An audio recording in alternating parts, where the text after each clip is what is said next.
if you're a fan of anime, which you probably are if you're watching this video, you know all about anime fights and you know how far they can go and they want to always take it to the next level. Now, this just isn't reserved for the art of fighting in anime. The whole genre as a whole always wants to take it one step further, and within fighting specifically, there are weapons, and sometimes just regular weapons like guns and swords are not good enough. And what do? What does anime always do? Take it one step further. And with these weapons that I'm going to show you today, they've taken it one step further. So, let's talk about some weird weapons. Alright guys, welcome back to the channel. And today, like I mentioned, we're talking about weird weapons. I'm going to be ranking them tier list order. If you've seen the tier lists in the past from here or any other channel on YouTube, you know how they work. S tier being the highest, F tier being the lowest. I hardly ever rank things in the F tier. But yeah, I'm going to rank a few weapons that I've gathered around doing my research, Googling weirdest weapons in anime. I'm going to tell you guys how I feel about them and why I gave them the rating that they get. Mainly it's going to be just, I guess, like usability, but coolness, and I don't have a third thing yet, but vibes, I guess. The vibes that I get from each weapon, like, where do I want them to be placed at? That's how we're gonna do it. So yeah, without any further ado here, let's talk about some weapons. Okay, so with Gachi Akuta coming out, there's going to be a bunch of weird weapons coming from that show. Check out my last video talking about it, explaining the whole power system there. But if you read the manga, you know how it works. Pieces of trash, things that you treasure become your weapons. So some of the weapons are just really weird and out there, but specifically what we're going to see in the anime, because you see it in the trailer, is going to be Engine. He's one of the main guys of the show, and his weapon that he uses, his weapon of choice, is going to be an umbrella. And just real brief, the way that it works is that things that they treasure in this world become their weapons. So he has treasured this umbrella for whatever reason. We have not figured that out in the manga, and we're definitely not gonna figure it out in the anime that you see. But that is his weapon of choice. So right off the bat, we've seen characters use umbrellas before. It's becoming a new trend, actually. Even in Dandadan, later on in the manga, you'll see it, probably season 3 or 4. There's a character in there who uses an umbrella as well. And back in the day, I forgot what show it was, but I remember seeing someone in an anime use an umbrella as a weapon. Even the Kingsmen, if you've seen the Kingsmen, they use umbrellas all the time. So it's not like out there to use an umbrella as a weapon. But it isn't by any means conventional and traditional, so that's why I put it on this list. But also I wanted to include something kind of newer that we'll see coming in the next few months. So yeah, he uses it not typical, at least what I've seen. He doesn't really like hit people over the head with it. He uses it kind of like as a spinning projectile attack, much like who is it? It's Raiden from Mortal Kombat, when he does a little like shoot at you and he spins himself, whatever. That's kind of like what he does with his umbrella. He opens it and then he just spins at you. And I think there are blades attached to it at the very top when he like opens it up, like actually when he wants to use it as his weapon. So yeah, it's like a bladed umbrella that he uses to block projectiles, but also to just like, I guess, push you away from what we see.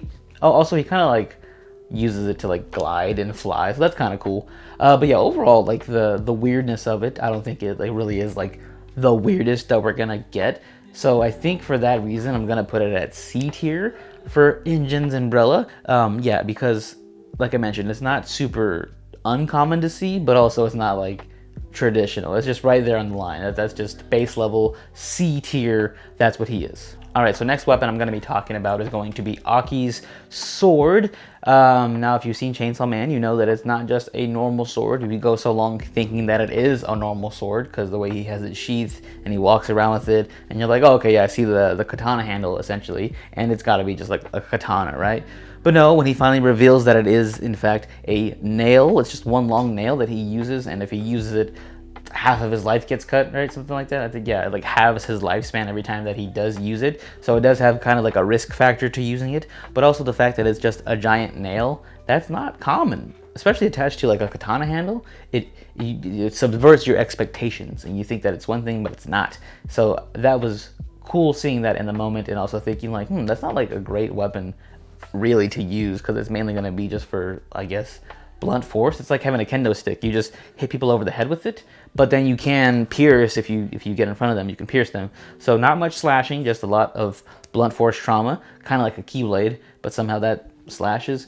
But yeah, we see that he uses it in a fun way when he finally does use it, but it is no match for a machete, Katana, yeah, Katana Man. It's not a match for like an actual katana, but yeah, having the risk factor associated with it and the way that it subverted expectations, at least for me when seeing it, because I didn't expect it to come this way.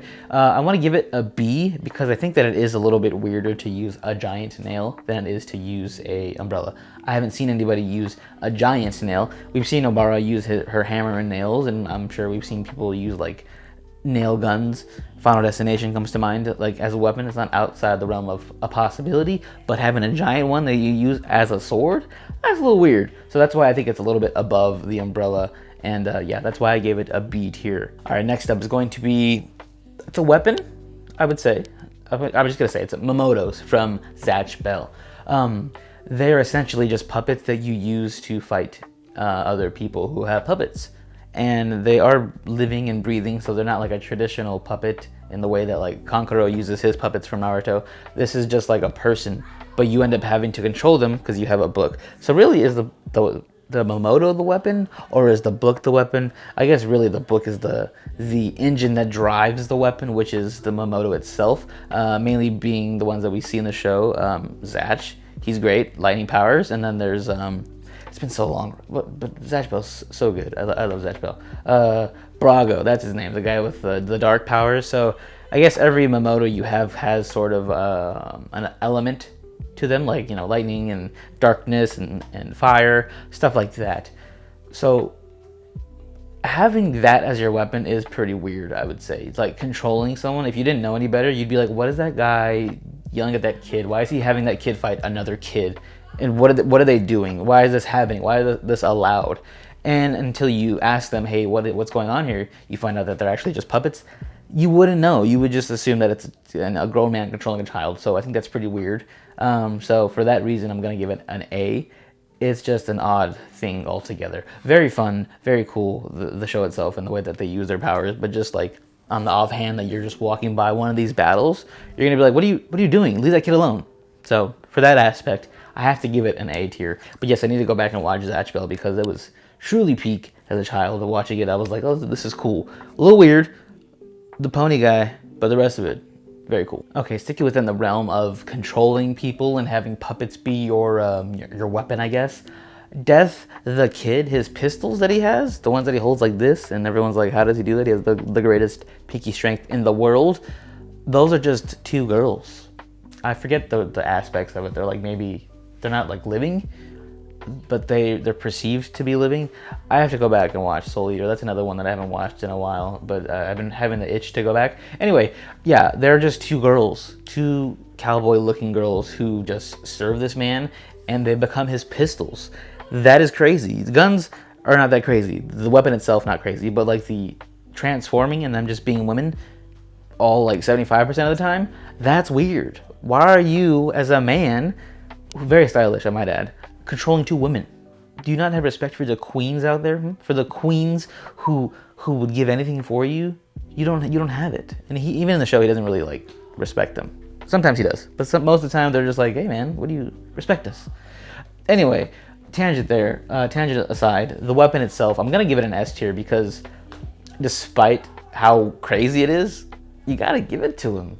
He has two of them. Most people just have one, and he has two. Fine things on him. I don't want to say fine shit. I don't like that slang that you guys have been doing. Kind of rude. But yeah, he's got two of them things on him, and yeah, they're cool. So for that reason alone, because Death the Kid is stylish, and because he freaks his guns in such a cool way that it made people want to like try to do it, even though you couldn't, you gotta give it to him. It's very influential, very fun. S tier weapon, all considered. Gun by itself wouldn't be that high, but just like the entire idea of his weapons, his pistols, S tier for sure. All right, next up, Killua's yo-yos. When you first see these, you're like, oh, they're cool. They're little yo-yos. He looks like a kid. He skateboards, and then he hits people in the face with them, and you're like, oh, those are weapons. Those aren't just regular yo-yos. And he tells you, hey, they weigh like 100 pounds each. So if you get hit with these, you're incapacitated at the very least. But yeah, he doesn't really use them as he goes further on in the story, if you've seen the show. It's just mainly the first part of it, he's using it, and it adds to his like whole kid aesthetic. So for that matter, and for that reason alone, like, it's not super like you expect a kid to have a yo-yo, and you, as a kid, you're thinking to yourself like, if I just got attacked right now, I would throw this yo-yo at someone's face and it would hit them and distract them and I'd run away or whatever. So it's not like weird, the idea of it. It is a little unconventional than, traditional weapons. And he doesn't rely on it too much. That's why I kind of want to like give it a low rating, because it's not one of those things that he like depends on. It's not very like, part of his character. He finds a way to live outside of the yo-yos as the series progresses. So for that reason alone, I'm going to give it a B. Just because the weapon itself, it's like, it's kind of like what you had on you as a kid. You're like, and you throw it at somebody. So it's not like weird for him to be using it. It's weird that it weighs so much, yeah, but like the weapon itself, not super weird. It'd be weird if like an old man was using it, then I'd be like, that's kind of weird. So I guess because the bearer of the weapon isn't, weird, I'll give it a B tier. And on the opposite spectrum, we have somebody who doesn't fit their weapon. Like their aesthetic as a person doesn't fit the weapon that they're using. Is going to be Osarigi from Sakamoto Days, the goth-looking bride, and her weapon of choice, the buzzsaw. Now I know in the show we don't get to see her use it very much, but in the manga you will see her use it more. So season 2 and further on, you'll see her use it to its full extent. But as far as like what we see so far, you're like, oh, that girl's deadly, and she just uses a buzzsaw, just like one quick little whoop, and then you're dead. So yeah, the weapon itself, any construction weapon can be used as a weapon, right? Or weapon, any construction tool can be used as a weapon. But I just think the fact that she doesn't match the weapon that she uses adds so much to it. Like it makes it cooler and like weirder for her to be using that. Like you think she would not have any weapons on her at all. She's like a sweet, innocent looking little lady. But no, she pulls out a big ass buzzsaw. The range on it, not very great, but that she makes up for it, with her speed and being an assassin. She can close the distance pretty fast. So it's pretty much just like a one-sided weapon. I guess, a sword can kind of be the same thing too, but this is very much like, I need to be in your face just to use this. I can't really block that much with it, and all I can do is just kind of keep you at bay by swiping, left and right. So yeah, not super conventional use of a weapon, I suppose. So what I'm feeling right now is probably going to be a B tier weapon. It's not as conventional as like a regular sword that you could use, but it's also not outside the realm of possibilities of being used as a weapon, because like I mentioned, any construction tool you see, you probably can just grab one and use it as something. But yeah, just her being like just a woman, tiny and little, using it, that adds to it. And yeah, a B tier is what I'm feeling for that. And yeah, we will see more of her use it, which would be cooler. But yeah, overall, out of everybody that we see in that show, it's kind of the weirdest weapon. All right, going back to guns for a second, but this isn't just a normal gun. This is going to be the Assault Dominator from Psycho Pass. It's a gun when you see it, and then it opens up, and you're like, what's happening right now? It's judging you. It's seeing how much of a threat you are, how much percentage of a crime that you would commit, like inside of you, like what your intentions are. And if you are seen to be somebody who does have like criminal tendencies, you can get shot at, or depending how like high your potential is, if you were gonna be like a murderer, you get shot. But if you're gonna be somebody who kind of like grabs a bag on the side of the road and like runs away from an old lady, you'll get tased at the most. So it's not like a normal gun, and for that reason, that's why it's on this list. It's not just a traditional weapon. It's a kind of like a breathalyzer in gun form. It's like, well, let's see first before we fire, which is kind of cool in concept. Like, oh, we can, cut down on like unnecessary killings, like police officers or whatever, because that's kind of what they use unless they're like people who prevent crimes. So the safety of it is cool. I understand it, and yeah, that's just, I don't know. It's a cool weapon overall, just because it based its lethality on whether or not you yourself, the person you're pointing at, is lethal themselves. So cool concept. At the end of the day, it is just like a gun essentially. So does that knock it down a little bit? I don't know. I don't think so. I think it is weird because like we see in the show that there's one character who, he is clearly evil, but if he found a way to just like hide his intentions as a criminal, and the gun doesn't even work. It's like, oh, he's no threat. Why would you? And he tries shooting and he can't, because the gun is like, this is not a threat at all. But he is a threat. So it does have its backfiring to it. So yeah, for that and all those reasons mentioned and the way that it works, I'm gonna give it an S tier because it is a gun, but also just the way it works is like not traditional at all, and it's very cool. So very weird weapon altogether. S tier. Okay, let's get this other S tier out of the way. It's another one for Hunter x Hunter. I didn't realize I had two of them on here, but I do. I have Shizuku, yeah, that's her name. Her vacuum cleaner from the Phantom Troop. We've seen it. A lot of girls cosplay as her because it's pretty cute, but it also is just like her holding a vacuum, wearing a sports bra essentially, and having a tattoo.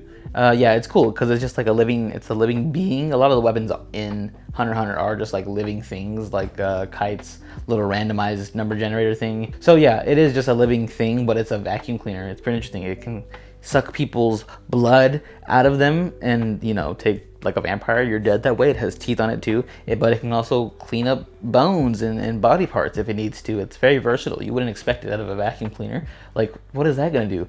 It's gonna give me the suck? Yeah, it's gonna give you the suck, like more than you want though, and you're dead. It's a very weird weapon, and it has a tongue too, and it's just gross. If you see somebody walking down the street with it, you're gonna be like, what is that? And you're dead. So yeah, weird for sure. Conventional, not really. Lethality, very lethal. Cool, sure, I think so. I think it is cool for her having that. A little sexist, I'll add. You know, having a cleaning tool be your weapon. But her and her personality, it fits. She wants to clean things up and keep everything tidy. So yeah, S tier, like I mentioned, her vacuum, definitely. And then rounding out the list here, we have Nicholas Wolfwood's giant cross gun from Trigun. I didn't really watch a whole lot of Trigun growing up, but I remember seeing it like in promos for it, like on Adult Swim or whatever. This guy walking with the giant cross, and you're like, why does he have that? What is he doing? And the episodes I've seen, he would just never use it. He would just walk around with it. But you know, there's something with it. You're like, okay, you came in here with an elephant. Let's talk about the elephant in the room, literally.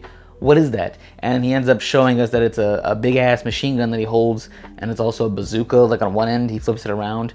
It's a weird weapon, and he fights for Jesus, I guess, in his beliefs, literally. And you know, for that you have to respect it. But also the unconventionality of it. You wouldn't expect a giant cross to have guns inside of it. But also, if you did, you wouldn't expect it to also have a bazooka, right? So very weird, very out there. A little blasphemous, maybe. But overall, as a weapon and its weirdness factor to it, I want to give it an A. It's very strong, very, very, very out there. But I can't put it at S tier because I can't have two guns in S tier, you know? Did I have three guns? I might have three guns. But yeah, Triguns. I can't have that many guns in there. But also, yeah, it's an A tier. Not quite weird enough, but it is pretty weird. All right, and that is all of the weird weapons that I have today to rank for you. That is my list. That is my official rankings of them. You can let me know down below if you agree. Also, what weird weapons that I left off this list, because there were some that I didn't put on here. Trust me, I've looked at a lot of them. But these are just the ones that I remember seeing and the ones that I'm most familiar with that I wanted to rank. So yeah, that's my thought process there.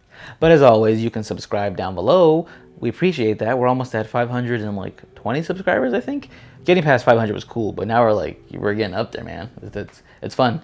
So do that. We appreciate you. Like the video, share, all that stuff. Also, if you want to follow us, our links are also down below. TikTok, Instagram. That's it. I think we have a Facebook. If you want to check it out, you can find that. So thank you guys for watching, and until next time, go find yourself a cool stick outside and use it as a weapon.